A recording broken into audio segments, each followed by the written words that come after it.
SA. I'm your host, Stacey Fru, and today we are in studio with Miss Sithembile, who is an author and an award-winning author of her following books. So, hello, and thank you for joining us. Thank you very much. It's good to be here, and it's quite strange to be interviewed by a nice, charming, young, bright child as you. So I feel honored to be here. Thank you. So, can you explain to the viewers why did you decide to write on this topic? Okay, so the one that we're going to discuss today is the awareness of cybersecurity. And the reason for this book is that, being in IT for over 15 years, I kind of understand the world of technology and have discovered how easy it is for people to get anyone's information, hacking. So it became a concern as well for me, and I decided that no, let me put an awareness there for children. So this one, I would call it like an episode 1, kind of like it's for small children from the ages of 6 until 12. So I'm busy with another one that's gonna go deeper as well, just to make the children aware of what are the dangers of cybersecurity.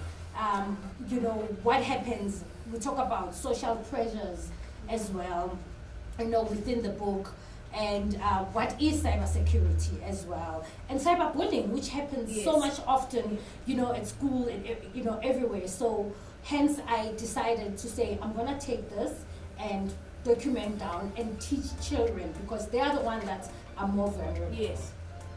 So you said earlier that you've been in IT for 15 years. Yeah. So what got you started, or what made you go into IT? I love technology. I love things that, technology is a space where everything is new every time. And for me, that was, what pumps my adrenaline.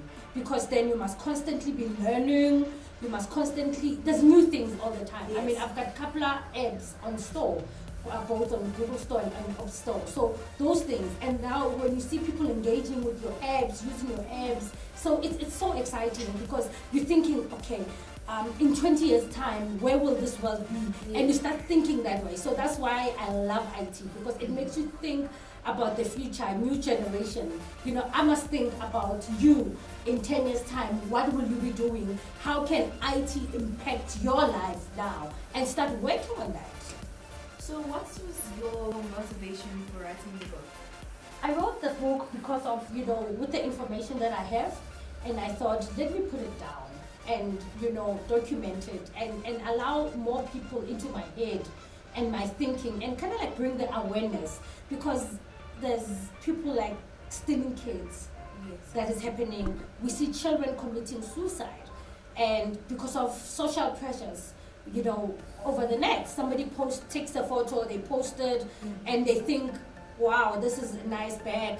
Now they're taking each other, and then you find somebody else, ma'am, can you buy me the shoes? Can you get me this bag? Can you do this? And only to find out that those people, they don't even own those things. Yes. You understand? So that's why I got into this, to say, no, be yourself, run in your own lane, and you can admire people, but don't want to be like them. I mean, you look at the way kids dress these days, it's influenced by somebody. Yes. On social media. And for me, it's a concern. You can admire, but don't want to be like them.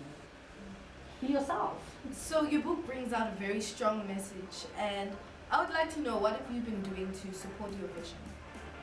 Well, I'm writing more, and I'm doing a lot of research in terms of technology. And it's very funny you asked that, because as I was writing this book, I realized that in IT we use a certain jargon, the certain words that you use. And as I was sitting and you're trying to simplify it as much as you can, so that my daughter, Ufenze, my daughter Tolopili, can read and understand exactly what it means, instead of drilling and talking the IT language. So it was kind of a challenge, and you're trying to simplify it, but also get your message across.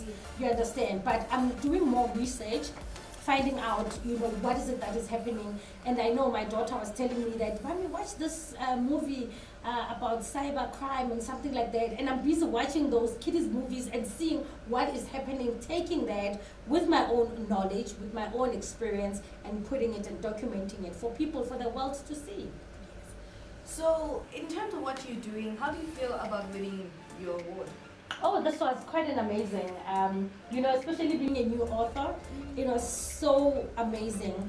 But all I can say is that, I really thank God, because I really put so much work into this. And when you see that it's not only you who appreciates your work, but somebody else believes in what you're doing, the sleepless nights, the weekends where everybody's going to women's events and stuff. I'm sitting here, I'm editing, I'm writing, I'm researching. When it's paying off like that, I must say that I'm very, very happy, for really this award. And I must say that I want to acknowledge the founder, which is Anthea, to say thank you very much for recognizing, people like me. Yes. So we've had a wonderful chat. So just before we go, can you give the viewers your last words? So I want to say what's next. So next is, this now is my vision, right? So this is the episode 1. So now I'm writing where I'm going to be talking about the blessers, human trafficking, how it happens. I'm busy with that book. It should be published before the end of the year. So people can, keep me on Facebook. This is Sithembile Serame. And we also have Super Duper Kids page, Super Duper Kids page also. On, Twitter, you can meet us on Instagram. Let me spell Super Duper Kids. SUPADUPA, Super Duper Kids. So they can follow us there and look at all the books that we'll be publishing. But this one, it's mainly for teenagers, the one that is coming. But what's next is me approaching also the Department of Education, putting this as a curriculum, or in schools, because you can imagine how many kids out there are getting stolen every day, every second. There's a kid missing. I want to do that. And it all starts with this. I mean, you look at kids, and mothers don't know this, by the way, that children will be playing on phones and say, oh, my child can play with the phone whatsoever, but they don't understand what goes into that. Yes. And I saw my younger daughter often say, as she was playing with this game, and somebody somewhere was chatting with her, where are you from? Who is you? What's your, you understand? Things like that. And she is innocent, she is a child, she's playing, and she's busy answering this person. And I was like, whoa, because these games, they've got your geolocation. So as you play with them, automatically they can get your address, they can take you, and they get also your contact. So there is so much that is happening in the game world that parents are not aware of. So I would like to take that information, document it, and then we teach it to our children in schools. Yes.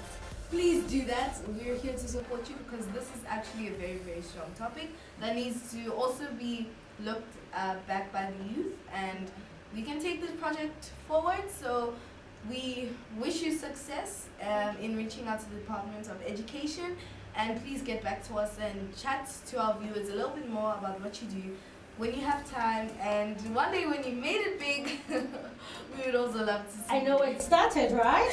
And you must never remember, forget home. So this is where it all started, and feel very, very grateful, and thank you so much.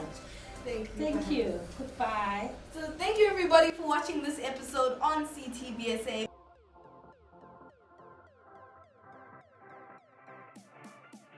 This episode was proudly sponsored by the prestigious Profound Conference Center. We are a centrally located venue in Johannesburg that caters for your trainings, workshops, parties, and general events. Contact us on 011 440 7501 or info@profoundcenter.co.za. Follow us on social media on Profound Conference Center.